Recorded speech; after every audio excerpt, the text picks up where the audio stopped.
Hello everyone and welcome to another UFC review and the last one of this year because it's New Year's Eve.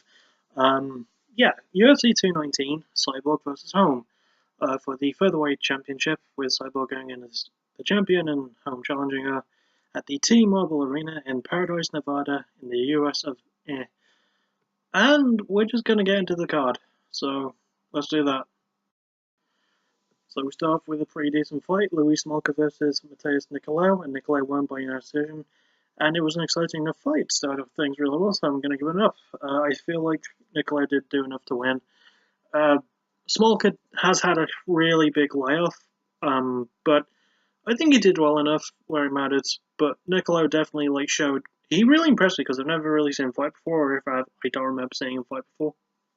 Excuse me. But he was definitely really impressive. He looked really good. He landed great combos in the first round, especially knocked down Smolka a few times. Smolka did start coming back a bit in round 2 and round 3, but it was mostly Nicolau, so yeah, I got no problem with the call. It was a good fight, good way to start things. Gets an up.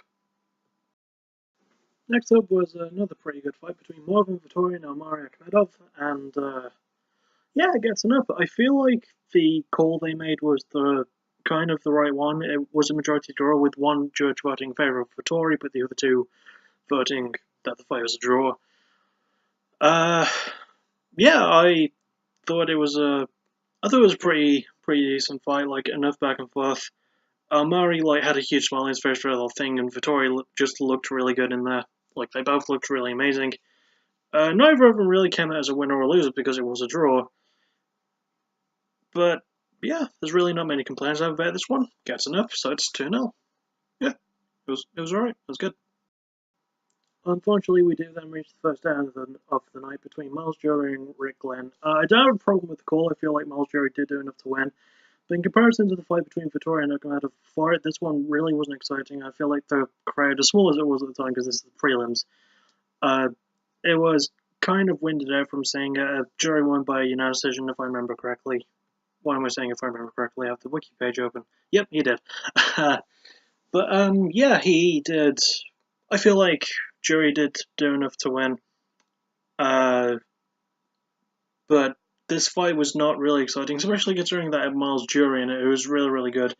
And Rick Glenn, who has the potential to do really good things. I've seen him do it. I know I have, but it just wasn't a really good matchup, and I feel like there were places where it could have been better, so it does get down, unfortunately. And then we reach the main event, the prelims between Khalil Roundtree and Michael Alexichuk. I think I'm saying that right. Mikhail. I'm just going to call him Mikhail. Yeah, he won by unanimous decision, and it was a pretty good fight because Khalil Roundtree, he's a big dude with a lot of power, but I think he throws a lot more than is necessary. And he had Alexichuk on the ropes, but Alexichuk did manage to come back with some good takedowns and good defense, and I feel like he did do enough to win.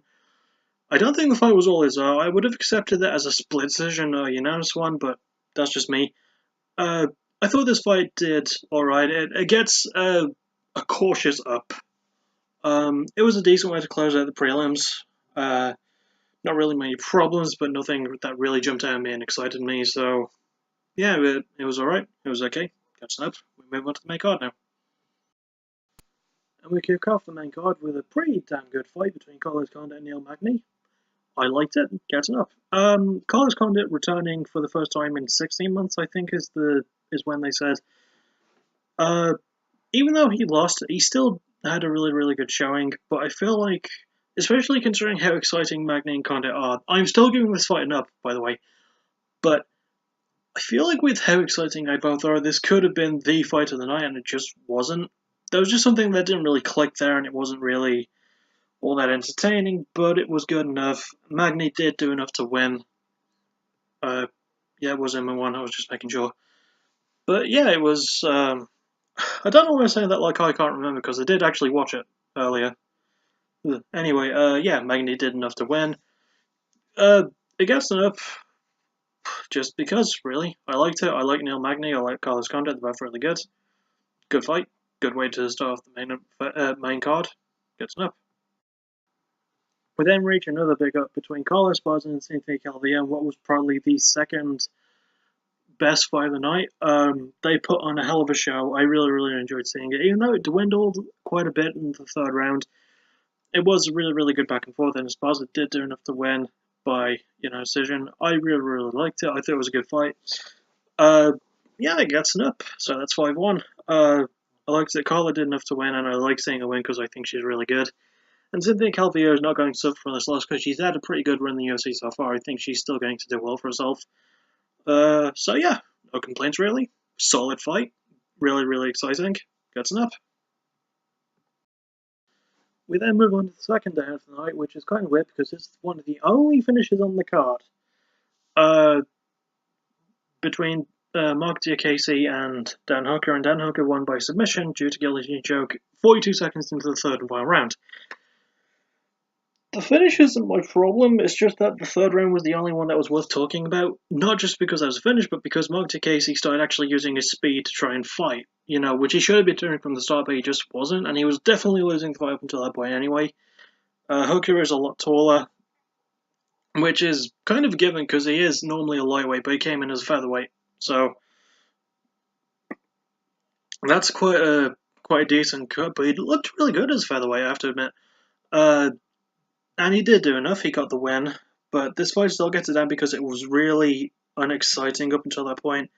And I don't want to see unexciting from two fighters who have the potential to be really exciting, Mark Diakese and Dan Hooker. They're both really, really good, but this fight could have been quite a bit better. Gets it down. I wasn't really a big fan of it. We then move back to the up territory, though, leaving it 6-2, as Khabib Nurmagomedov beat Edson Barboza by a decision across a 3-round beating, basically. 25 an hour now. I was going to say 25 minutes, but now it was 15 minutes of Nurmagomedov showing exactly why he's quite possibly the best lightweight in the world right now.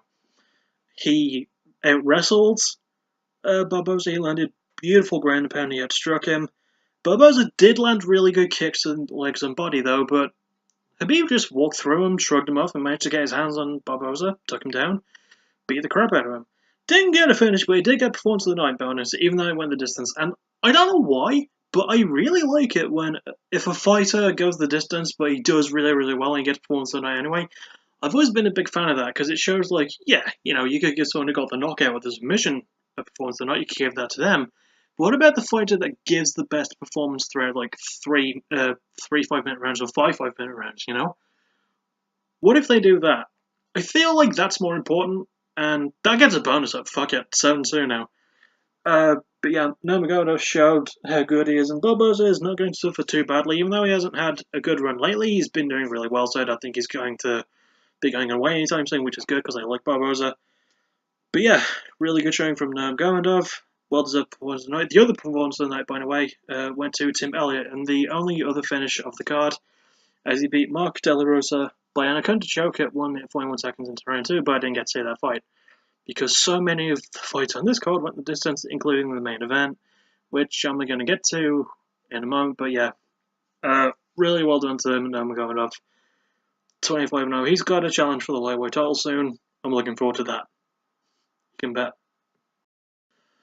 And so we reached the main event between Cris Cyborg and Holm. Cyborg won by an decision, and this fight got fight of the night, which I sort of agree with. I mean, it was probably most exciting on the card. Holm did actually show how tough she was. I think it was given fight of the night not because it was a great back and forth fight, because it wasn't. Holm did do enough, but Cyborg did way more. But I think it mostly went to Holm, like, showing just how tough she can be. She engaged the clinch quite a bit, which did help her, but not for much. But Cyborg's, like, counters, especially her counter right hand, was beautifully executed throughout the entire fight. So I don't know if this does deserve fight of the night, but it was probably the most exciting one on the card. I would probably give it more to Esparza versus Calvillo personally, because I really did like that one. But this was also a pretty good fight. It does get an up. I feel like they made the right call. I enjoyed the fight. It was a good main event. Cyborg is still champion, which I'm alright with. So, yeah. That's pretty much my review of it done. The main event was solid. It was mostly solid like fights that went the distance, even though they weren't the most exciting. There wasn't enough finishes to like justify how often it went the distance, but we got some good fights out of it, as long as it was, and I enjoyed it. I won't be watching this one again anytime soon. Mostly because it was kind of lackluster for the event which I've watched on the last day of 2017. I feel like it could have been a little bit better, but it was okay. You know, probably 5 out of 10 maybe for me. If I do that, I'm probably gonna start doing that. Despite the ridiculous amount of ups I threw at it, though, like 8-2 to the ups, but yeah, 5 out of 10 overall as an event. I didn't really like. It didn't really gel with me. There was like too much that went the distance, not enough finishes, and even the one finish that I did get to see was really, really boring. So, like, it's not that there was a submission finish, it's just when it was so strange. But anyway, that's enough of me complaining. I can see my cat snoring. He's adorable.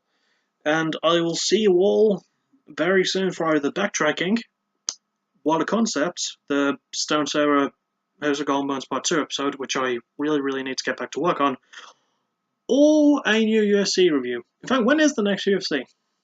So I can tell you when you might see me next. January 14th. I've got a couple of weeks. You'll probably see me before then. So, oh yeah, I got my top 10 fights of 2017 to sort out as well. So, yeah, Jeremy Stevens versus Duo Joy. Look forward to that one. And I'll see you all either then or before then. I don't really know. I'll see you in a video on YouTube in the future. As always, thank you. Oh, I did it that way first. Thank you for listening. You're awesome. Bye bye. I really need to work on my sign off.